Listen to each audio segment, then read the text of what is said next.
বৃশ্চিক রাশির যদি আপনি হয়ে থাকেন, এই 2025 সালে বড় কিছু পরিবর্তন ঘটতে চলেছে। আপনারা নিশ্চয়ই শুনেছেন, না শুনলে জেনে নিন যে এই 2025 সালে আপনারা শনির ঢাইয়া থেকে বেরিয়ে আসছেন। শনি গ্রহ ঘর পরিবর্তন করছে এবং এই 2025 সালে রাহু গ্রহ, ছায়া গ্রহ ঘর পরিবর্তন করছে। যেহেতু রাহু এবং কেতু গ্রহ 180 ডিগ্রি অ্যাঙ্গেলে থাকে, তাই ছায়া গ্রহ রাহু যখন ঘর পরিবর্তন করছে, কেতু গ্রহ ঘর পরিবর্তন করবে। কলিযুগে এই ছায়া গ্রহ রাহু এবং কেতুর প্রভাব যথেষ্ট দেখতে পাওয়া যায়।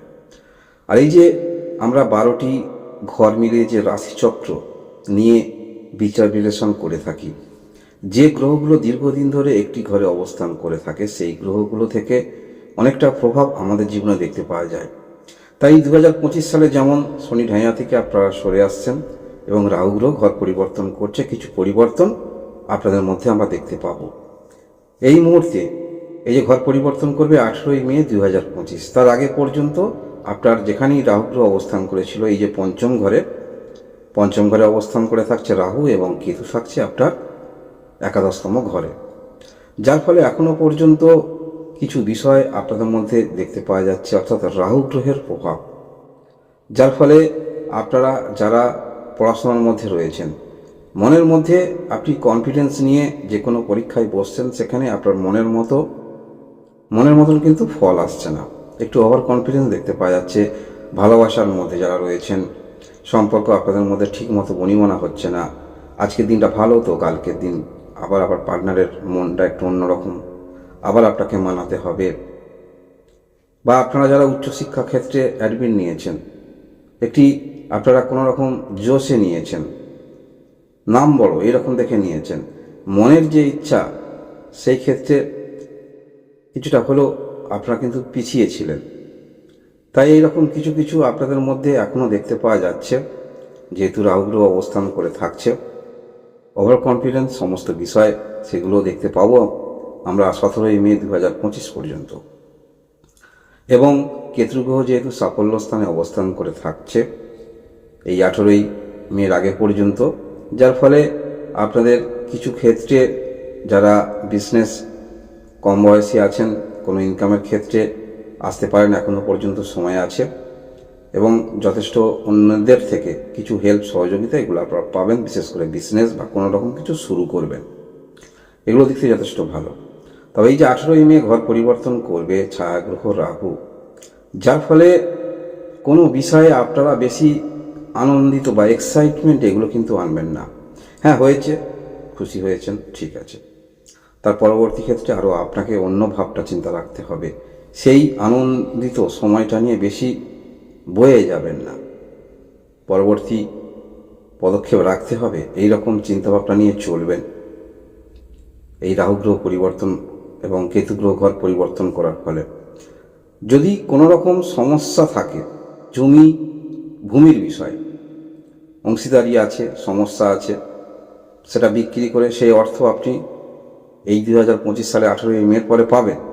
তবে যেটা নিজস্ব আপনার দখলে আছে, এই রকম ক্ষেত্রে বিক্রি করে অর্থ কাছে রাখার চেষ্টা রাখবেন না।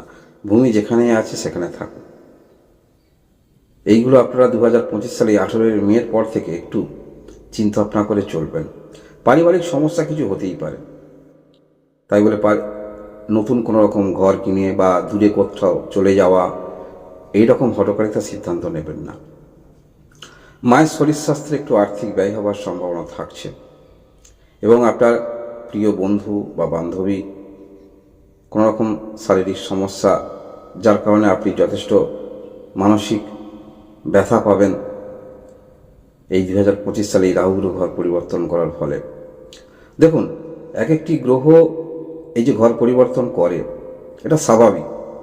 আমাদের বয়স সন্ধিক্ষণে যেমন চিন্তা ভাবনার পরিবর্তন আসে, সেরকম গ্রহ যে পরিবর্তন আমাদের মধ্যেও নিয়ে আসে, মানসিকতার পরিবর্তন। তাই একটি গ্রহ থেকে পজিটিভ নেগেটিভ ফলাফল অবশ্যই পাওয়া যায়। আপনি বৃশ্চিক রাশি ধরে দেখছেন, আপনার লগ্ন অন্য হতে পারে, ফলের কিছুটা তারতম্য অবশ্য হবে। তবে এই যে রাহু গ্রহ ঘর পরিবর্তন করার ফলে ওভার কনফিডেন্স আনবেন না। যাদের শারীরিক কোনো রকম হার্টের সমস্যা আছে, একটু সাবধানতা অবলম্বন করবেন, যেগুলো বর্জন করতে হবে কোনো খাওয়ার জিনিস সেক্ষেত্রে মেনে চলার চেষ্টা রাখবেন। যেহেতু রাহু গ্রহ ঘর পরিবর্তন করছে মানে কেতু গ্রহ ঘর পরিবর্তন করছে। কেতু গ্রহ দশম ঘরে অবস্থান করবে, কিছু ভুল আপনাদের ভাঙবে।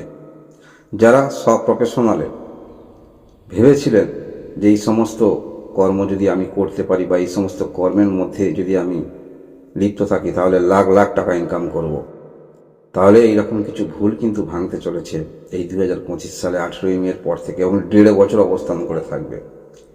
রাহু গ্রহ 1.5 বছর অবস্থান করে থাকবে, যেহেতু কেতু গ্রহ 1.5 বছর অবস্থান করে থাকবে, তাই এর ফল একটু দীর্ঘমেয়াদী। এমন কোনো কর্মক্ষেত্রের মধ্যে রয়েছেন সেখানে অনেক গোপনীয়তা, সেই রকম গোপনীয়তা কিছু দেখছেন, সেগুলো নীতিগত হিসাবে ভুল, তবু আপনাকে মেনে নিয়ে চলতে হবে, হজম করতে হবে। এই রাহু এবং কেতু গ্রহ ঘর পরিবর্তন করার ফলে সব প্রফেশনালে যারা স্বাভাবিক চিন্তাভাবনা নিয়ে কর্মক্ষেত্রে অগ্রগতি রাখছেন সেখানে কিছু করতে পারবেন। হ্যাঁ, প্রতিদ্বন্দ্বী অবশ্যই থাকবে, প্রতিদ্বন্দ্বী থাকবে। আপনি যে কাজকর্ম করছেন সেই কাজের প্রতিযোগী হিসাবে দেখতে পারেন বা আপনার শত্রু হিসাবে দেখতে পারেন, তবে প্রতিযোগী হিসাবে দেখাটাই ভালো। আপনি যে ধরনের কর্ম করছেন তারাও করছে, তাহলে আপনাকে বেটার থেকে বেটার কিছু করতে হবে। এগুলো আপনাকে কিন্তু মনের মধ্যে এরকম কিছু ভালো ভাবটা নিয়ে চলতে হবে। হ্যাঁ, এটাও দেখতে পাওয়া যাচ্ছে কর্মক্ষেত্র থেকে অতিরিক্ত অর্থ আপনারা পাবেন, সেই অর্থ ধরে রাখার চেষ্টা রাখবেন। যারা বিশেষ করে এমন কোনো কর্মক্ষেত্রের মধ্যে রয়েছেন যেখানে সেই কর্মক্ষেত্র থেকে কিছু লোন ইত্যাদি পাওয়ার সম্ভাবনা থাকে, তাহলে কিন্তু আপনারা পাচ্ছেন। এই 18ই মে 2025-এর পর থেকে 1.5 বছর কিন্তু সময় থাকবে। বৃশ্চিক রাশির যারা রয়েছেন, এবং এই 2025 সালে দেখুন, এটি রাহু এবং কেতু গ্রহ যে ঘর পরিবর্তন করছে 2025 সালে একটি বড় পরিবর্তন। রাশিফল, আপনি কেমন থাকবেন বা কোন গ্রহদ্বয় থেকে কেমন ফলাফল পাবেন, কতটা আপনি সাকসেস পাবেন, সেগুলো আরও যে 9টি গ্রহ, এই 9টি গ্রহ থেকে একটি ফলাফল বেরিয়ে আসে, সেটা জানার জন্য মাসভিত্তিক রাশিফল দেখবেন। কারণ এই 2025 সালে যেমন শনি গ্রহ ঘর পরিবর্তন করছে, শনির ঢাইয়া থেকে আপনারা সরে আসছেন, একটি ভালো খবর। রাহু কেতু ঘর পরিবর্তন করছে, স্বাভাবিক। ভালো খারাপ কি পাবেন সেটি অবশ্যই আপনারা পরবর্তী ক্ষেত্রে সময় অনুসারে জানতে পারবেন। এবং দেবগুরু বৃহস্পতিও এই 2025 সালে 2বার কিন্তু ঘর পরিবর্তন করবে। এখন যেমন সপ্তম স্থানে আছে, এরপরে অষ্টম স্থানে এবং নবম ঘরেও প্রবেশ করবে, এবং অন্যান্য গ্রহ 15 দিন 1 মাস ঘর পরিবর্তন করবে। মূলত যে গ্রহগুলো দীর্ঘদিন ধরে এক একটি ঘরে অবস্থান করে থাকে সেই ফলাফলগুলো একটু দীর্ঘমেয়াদী, আমাদের মনের থেকে প্রভাব ছাড়িয়ে শারীরিক কিছু প্রভাব নিয়ে আসে। তাই 2025 সালে এই যে রাহু কেতু ঘর পরিবর্তন করার ফলে কি পরিবর্তন আপনার জীবনে আসতে পারে সেটি আলোচনা করলাম। মাসভিত্তিক রাশিফল দেখবেন, সেখানে পূর্ণাঙ্গ ফলাফল জানতে পারবেন। আপনার সবাই ভালো থাকুন, আনন্দে থাকুন। ধন্যবাদ।